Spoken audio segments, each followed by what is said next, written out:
لله الذي جعل في السماء بروجا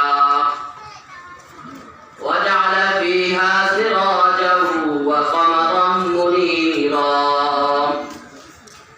ونشهد أن لا إله إلا الله وحده لا شريك له ونشهد أن سيدنا وحبيبنا وطبيب قلوبنا ومولانا محمدا عبده ورسوله صلى الله عليه وعلى آله وأصحابه وبارك وسلم.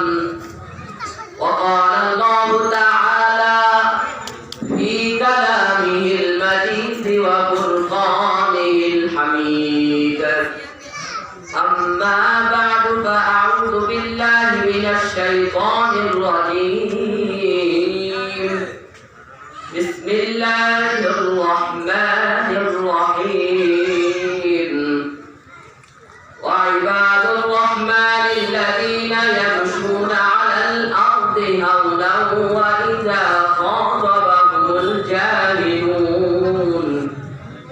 وإذا خاطبهم الجاهلون قالوا سلاما.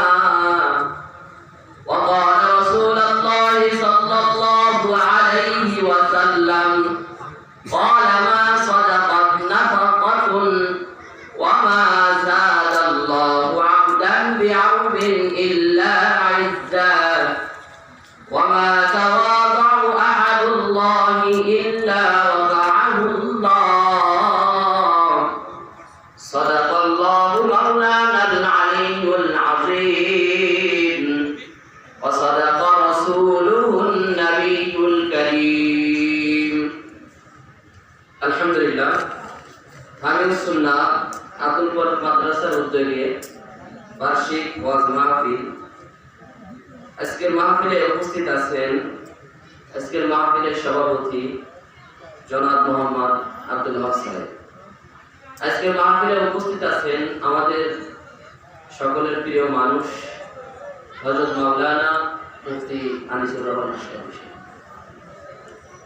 আমরা সকলেই আল্লাহ তাআলার দরবারে শুকরিয়া আদায় করতেছি যে আল্লাহ রাব্বুল আলামিন মাগরিবের নামাজের পরে আমাদেরকে মুবারক ময়দান দামি মজলিসে বসার, কিছু কথা বলার, শোনার তৌফিক দান করেছে।